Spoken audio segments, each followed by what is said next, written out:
Hello and welcome back. നിങ്ങൾക്ക് English വളരെ fluent ആയിട്ടും കോൺഫിഡൻ്റ് ആയിട്ടും സംസാരിക്കണമെങ്കിൽ കൂടുതൽ എക്സ്പ്രഷൻസും വേർഡ്സും ഫ്രേസസും ശൈലികളും എല്ലാം നമ്മൾ മനസ്സിലാക്കണം. അത് കേട്ട് പഠിക്കേണ്ടി വരും. ഓക്കെ, വെറും ഗ്രാമർ മാത്രം തിയറട്ടിക്കലായിട്ട് പഠിച്ചതുകൊണ്ട് നിങ്ങൾക്ക് ഈ കമ്മ്യൂണിക്കേഷൻ ഫ്ലുവൻസി കിട്ടണമെന്നില്ല. Okay, so let's begin.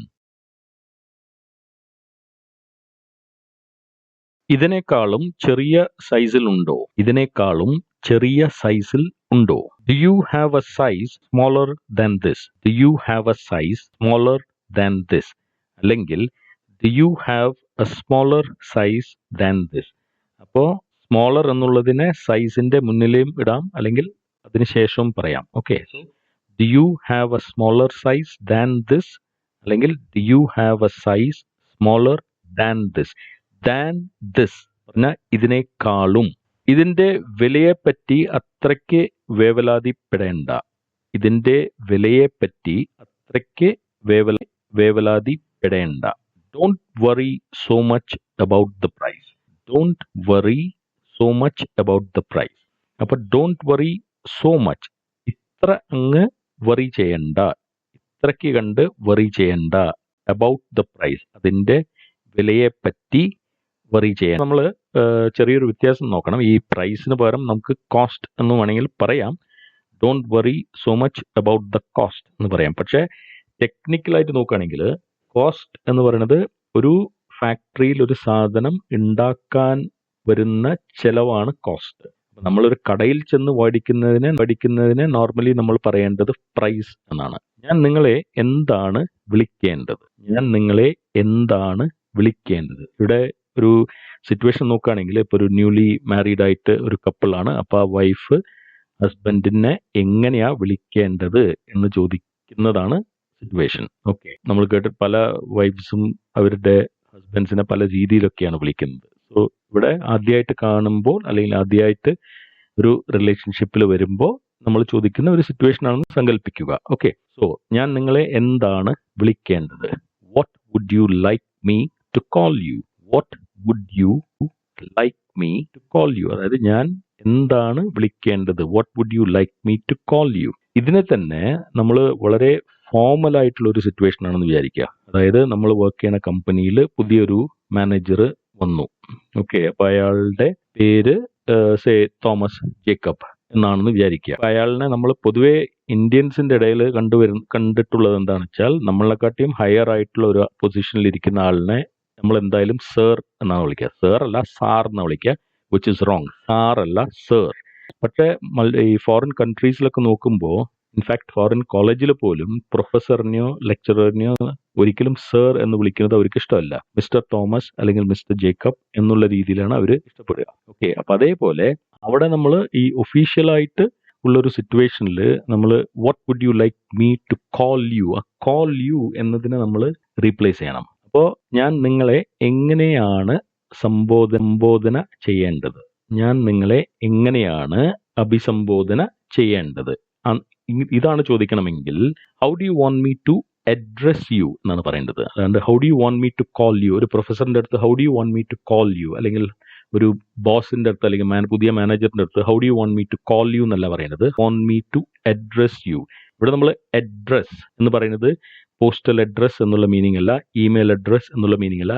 Address എന്നത് ഇവിടെ അഭിസംബോധന ചെയ്യുക എന്ന മീനിങ് ആണ് ഇവിടെ. അപ്പോൾ how do you want me to address you, അതിന്റെ meaning how do you want me to call you എന്ന് തന്നെയാണ്. എന്നാലും ആ ഫോർമൽ വാക്ക് നോക്കണം. ഓക്കെ, ഇതിനെ തന്നെ നമുക്ക് what would you like me to address you as? What would you like me to address you as? അവൻ നമ്മുടെ കൂടെ വരാൻ സമ്മതിക്കുമെന്ന് എനിക്ക് ഉറപ്പാണ്. അവൻ നമ്മുടെ കൂടെ വരാൻ സമ്മതിക്കുമെന്ന് എനിക്ക് ഉറപ്പാണ്. I'm sure agree to come with us. I'm sure he will agree to come with us. ആ പെണ്ണിന്റെ കൂടെ ചുറ്റിക്കളിക്കേണ്ട, അവളുടെ അച്ഛൻ പോലീസിലാണ്, അല്ലെങ്കിൽ പോലീസാണ്. ആ പെണ്ണിന്റെ കൂടെ ചുറ്റിക്കളിക്കേണ്ട, അവളുടെ അച്ഛൻ പോലീസാണ്. Don't fool around with that girl, her father is a policeman. Don't fool around with that girl. Her father is a policeman. Fool around എന്ന് പറഞ്ഞാൽ ഇംഗ്ലീഷിലെ ഫ്രേസൽ വേർബാണ്, അതായത് ഒരു ശൈലിയാണ്. അതിന്റെ അർത്ഥം വെറുതെ ചുറ്റിക്കളിക്കുക അല്ലെങ്കിൽ തമാശ പറഞ്ഞ് കളിക്കുക എന്നുള്ള മീനിങ് ആണ്. അതേപോലെ പോലീസ് എന്ന് പറയരുത്, പൊലീസ്. പൊലീസ് പോലീസ്മാൻ എന്നതിനെ വളരെ കാഷ്വൽ ആയിട്ട് സംസാരിക്കുമ്പോൾ നമുക്ക് കോപ്പ് അങ്ങനെയും പറയാം. COP എന്ന് പറഞ്ഞാൽ കാഷ്വൽ ഇംഗ്ലീഷിൽ, ഇൻഫോർമൽ ഇംഗ്ലീഷിൽ പോലീസ്മാൻ എന്നാണ് അതിന്റെ അർത്ഥം. അതായത് ഹെർ ഫാദർ ഇസ് എ കോപ്പ് അങ്ങനെയും പറയാം. സെക്രട്ടറിയുമായുള്ള അയാളുടെ അവിഹിത ബന്ധം അയാളുടെ ഭാര്യ കണ്ടുപിടിച്ചു.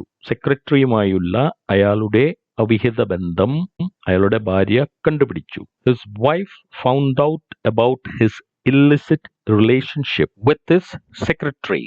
His wife found out about his illicit relationship with his secretary. ഇവിടെ നമ്മൾ രണ്ട് മൂന്ന് കാര്യങ്ങൾ ശ്രദ്ധിക്കാനുണ്ട്. ഒന്ന്, ഒരു കള്ളത്തരം കണ്ടുപിടിക്കുക എന്നതിനെയാണ് നമ്മൾ ഫൗണ്ട് ഔട്ട് എന്ന് പറയാം. അപ്പോൾ ഇവിടെ ഫൗണ്ട് ഔട്ട് എന്താണ് ഫൈൻഡ് ഔട്ട് ചെയ്തത്? അയാളുടെ അവിഹിത ബന്ധം, ഇല്ലിസിറ്റ് റിലേഷൻഷിപ്പ് എന്ന് പറഞ്ഞാൽ അവിഹിത ബന്ധം. ആരുമായിട്ടാണ്? സെക്രട്ടറി.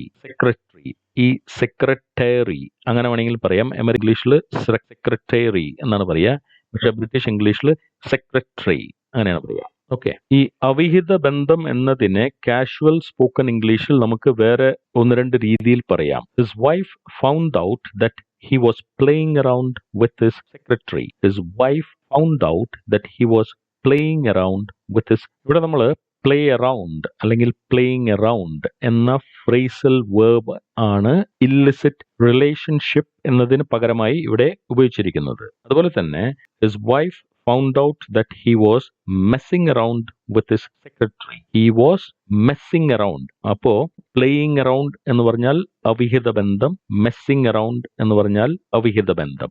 ഇത് കാഷ്വൽ ഇംഗ്ലീഷിലാണ് പറയേണ്ടത്. ഫോമൽ ആയിട്ട് റിട്ടണിലൊക്കെ പറയുമ്പോൾ നമ്മൾ ഇല്ലിസിറ്റ് റിലേഷൻഷിപ്പ് എന്ന് പറയുന്നതാണ് ഉചിതം. അവന്റെ മുറി എപ്പോഴും താറുമാറായിട്ടാണ് ഉണ്ടാവുക. അവന്റെ മുറി എപ്പോഴും താറുമാറായിട്ടാ ഉണ്ടാവുക. His room is always in a mess. His room is always in a mess. ഇവിടെ നമ്മൾ മെസ് എന്ന വാക്കുകൊണ്ട് ഉപയോഗിക്കുന്നത് ഒരു അടുക്കും ചിട്ടയും ഇല്ലാത്തൊരു അവസ്ഥ അല്ലെങ്കിൽ താറുമാറായി കിടക്കുന്ന അവസ്ഥ. ഇതിനെ തന്നെ നമുക്ക് പറയാം ഹിസ് റൂം ഓൾവേസ് മെസ്സി. ഇപ്പൊ മെസ് എന്ന വാക്കിന്റെ വേറൊരു യൂസേജ് ആണ് മെസ്സി. അവന്റെ റൂം എപ്പോഴും മെസ്സി ആണ്. ഇവിടെ മെസ്സി എന്നതിന്റെ സ്പെല്ലിംഗ് നോക്കണം. ഫുട്ബോൾ താരം മെസ്സിന്റെ സ്പെല്ലിംഗ് വേറെയാണ്, MESSI ആണത്. ഇവിടെ MESS എന്ന വാക്കിന്റെ കൂടെ Y ആണ് ചേർത്തിട്ട് മെസ്സി നമ്മളാക്കിയത്. എന്നെ പറ്റിക്കുന്നത് അവന് വളരെ ഇഷ്ടമാണ്. എന്നെ പറ്റിക്കുന്നത് അവന് വളരെ ഇഷ്ടമാണ്. He likes playing tricks on me. He likes playing tricks on me. Playing tricks എന്ന് പറഞ്ഞാൽ ഒരാളെ നമ്മൾ പറ്റിക്കുക എന്ന് പറഞ്ഞാൽ ഒരു തമാശ രൂപത്തിലാണ് പറയുന്നത്. അല്ലാതെ പൈസ പറ്റിക്കുക അല്ലെങ്കിൽ ചീറ്റ് ചെയ്യുക എന്നുള്ള അർത്ഥത്തിലല്ല. നമ്മളെ കളിപ്പിക്കുക എന്നൊക്കെ പറയില്ലേ, അവൻ എന്നെ എപ്പോഴും കളിപ്പിച്ചുകൊണ്ടിരിക്കുകയാണ് മീനിങ് ആണ് ഇവിടെ.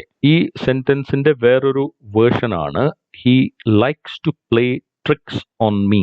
He likes to play tricks on me. അപ്പോൾ നേരത്തെ he likes playing tricks on me, ഇവിടെ he likes to play tricks on me.